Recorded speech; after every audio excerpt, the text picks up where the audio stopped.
Lakeshore, Montana, was the kind of town where people left their doors unlocked. A place where the sheriff knew everyone by name and where the biggest crime in recent memory had been a teenage prank gone too far. But in the winter of 2016, something happened that would haunt the town forever. It started with the Palmers.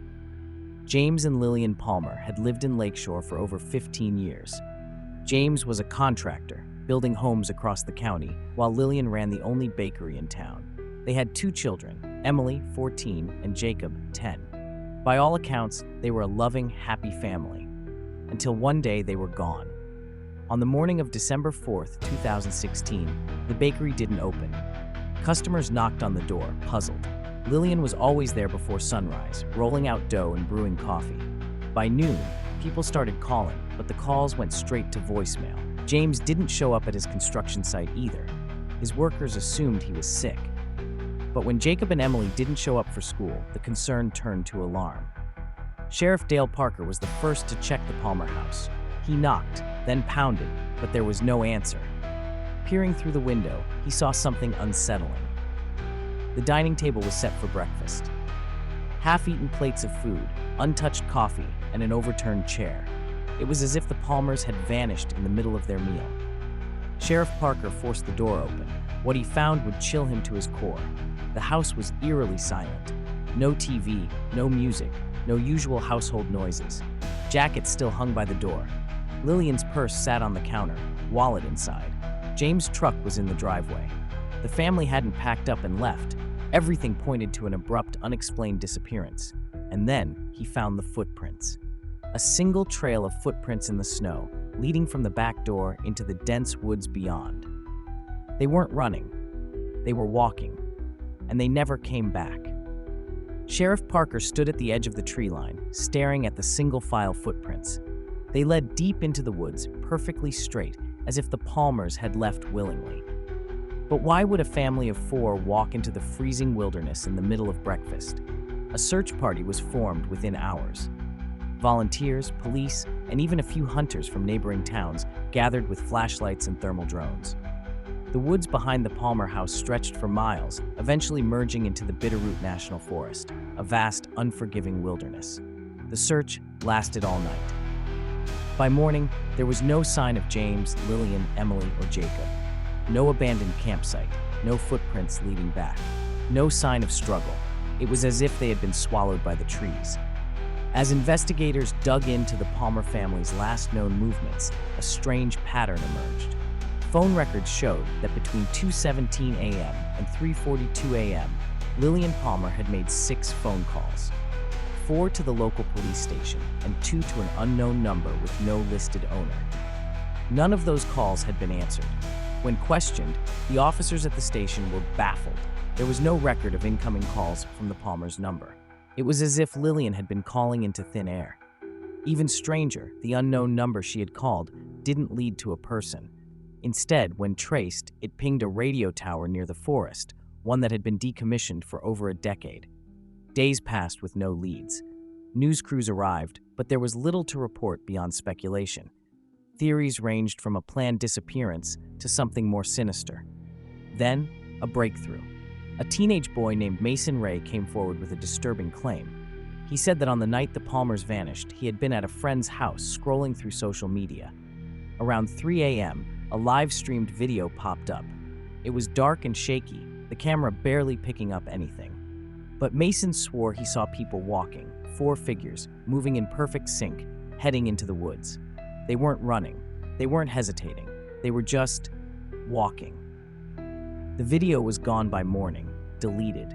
No one else remembered seeing it, except Mason, and he was terrified. Mason Ray's account raised more questions than answers. No one else had seen the video, and despite hours of digging, investigators couldn't find any trace of it. The social media platform had no record of a live stream matching Mason's description. But Mason was insistent. He described the figures in chilling detail, their stiff posture, the way they walked in unison, the eerie glow in their eyes when they turned toward the camera. It wasn't natural, he said. It was like they weren't themselves. Detectives pressed him for more, but Mason refused to talk about it again. he stopped returning calls and eventually left town with his family. It was as if he wanted to forget he had ever seen it. A week after the Palmers' disappearance, the case was already growing cold. With no evidence of foul play and no bodies, the family was simply gone. But then, something strange happened. Deputy Carla Ruiz was assigned to monitor the Palmer house for any signs of trespassing. One evening, as she did a routine check of the property, she saw something that sent a chill down her spine. A light, faint, flickering, coming from inside the house. She radioed it in. No one had been inside since the initial search. The power had been shut off. Gun drawn, Ruiz stepped onto the porch, heart pounding. She turned the doorknob. It was unlocked. Slowly, she pushed the door open. And then she heard it. The sound of a chair scraping against the floor. Ruiz aimed her flashlight down the hallway, and that's when she saw it. The dining table. The same table where the Palmers had been eating breakfast before they vanished. But this time, there were 4 plates set neatly in front of the chairs, and the food was still warm. Deputy Carla Ruiz stood frozen in the doorway, her flashlight trembling in her grip. The plates at the dining table were freshly served, steaming scrambled eggs, toast, and glasses of orange juice. It was as if the Palmers had just sat down for breakfast, but they had been missing for over a week. Ruiz forced herself to step inside. The house was silent except for the faint creak of the floorboards under her boots. She reached for her radio, but static hissed in response. Then from the hallway, a sound, light footsteps. Ruiz spun around, aiming her flashlight toward the noise. Nothing. Her breath came in short gasps. She took another step forward, scanning the shadows. The air was thick with an unfamiliar scent, like damp wood and something metallic. Then she noticed something else. A chair at the head of the table was slightly pulled back, as if someone had just been sitting there. Ruiz reached out, hesitantly touching the seat. It was warm. She backed away quickly, her instincts screaming at her to leave. But as she turned toward the front door, a whisper slid through the darkness. So soft, she almost convinced herself she imagined it. "Stay." She ran. Ruiz reported what she saw, but when officers returned to the house an hour later, everything was gone. The plates, the food, even the pulled-out chair vanished without a trace. She began to question herself. Had she imagined it? Had stress played tricks on her mind? But then, something happened that made her doubts disappear. Detective Andrew Calloway reviewed old blueprints of the Palmer house. At first glance, everything seemed normal, until he noticed an inconsistency. The original plans from 1975 showed a crawl space beneath the house, but in later documents, it was missing. "Did anyone check the foundation?" he asked. The officers shook their heads. In the initial search, there had been no reason to. They returned to the Palmer home and found the basement door sealed shut. Not locked, sealed, as if someone had deliberately hidden whatever was inside. Breaking the boards, they descended into the dark, and that's when they saw it. A second room. It wasn't on the official house plans. No windows, no exits, just a small enclosed space.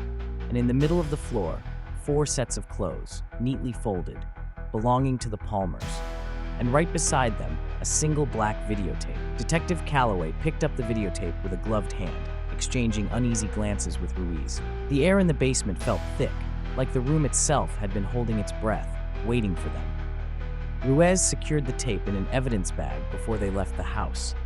Once at the station, they dug out an old VHS player from storage. As the tape slid into the machine, the screen flickered with static. Then the footage began. The image was grainy, black and white. A fixed camera angle showed a dimly lit space, possibly that very basement. The first few seconds were still. Then, movement.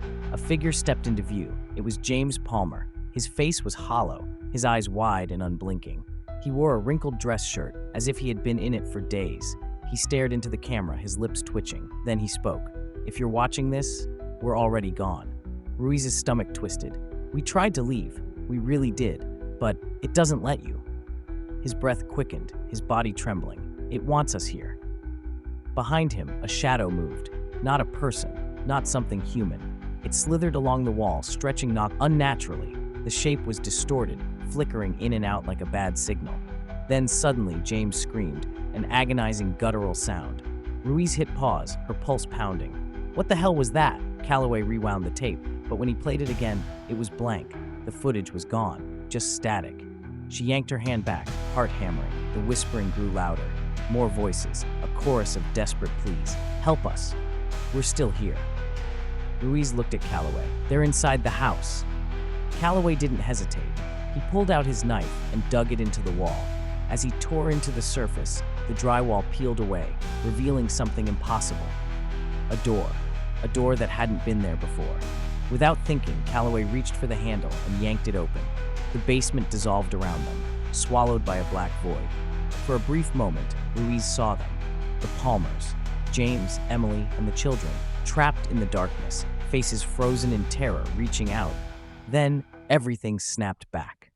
Calloway and Ruiz stumbled backward, gasping. The door was gone, the whispers had vanished, and so had the house. They rushed outside, only to find themselves standing in an empty field. The Palmer house was gone, as if it had never existed. Ruiz turned to Calloway, her voice barely a whisper. Did we?